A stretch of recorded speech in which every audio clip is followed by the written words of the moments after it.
Peshawar high court نے P T I intra party انتخابات اور انتخابی نشان کیس کا تحریری فیصلہ جاری کر دیا۔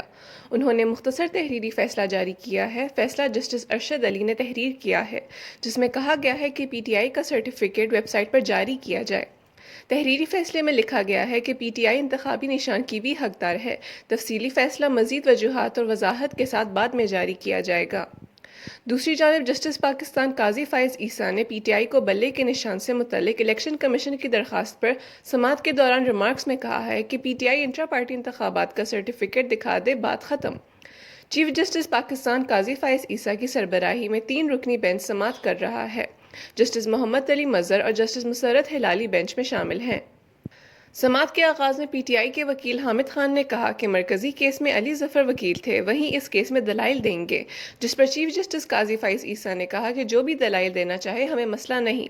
چیف جسٹس نے وکیل حامد خان سے استفسار کیا کہ پشاور ہائی کورٹ کا فیصلہ آ چکا ہے، آپ نے پڑھا ہے؟ جس پر وکیل حامد خان نے جواب دیا کہ پشاور ہائی کورٹ کا فیصلہ پڑھا ہے، پہلے علی ظفر دلائل دیں گے، میں آئینی معاملے پر دلائل دوں گا۔ جسٹس محمد علی مظہر نے کہا کہ 2 سوالات ہیں، کیا عدالتی دائرہ اختیار تھا یا نہیں؟ کیا الیکشن کمیشن کے پاس انٹرا پارٹی الیکشن کی چھان بین کا اختیار ہے یا نہیں؟ جسٹس نے کہا کہ عدالت کو ادراک ہے، عدالت پر ایک بوجھ فیصلہ لکھنے کا بھی ہے جو وکیل پر نہیں ہے۔ وکیل تو بس دلائل دے کر نکل جاتے ہیں، ہمیں فیصلہ لکھنے کے لیے بھی وقت درکار ہوتا ہے۔ مزید ایسی ویڈیوز دیکھنے کے لیے ہمارے چینل کو سبسکرائب کریں اور بیل آئیکن کو دبانا نہ بھولیں۔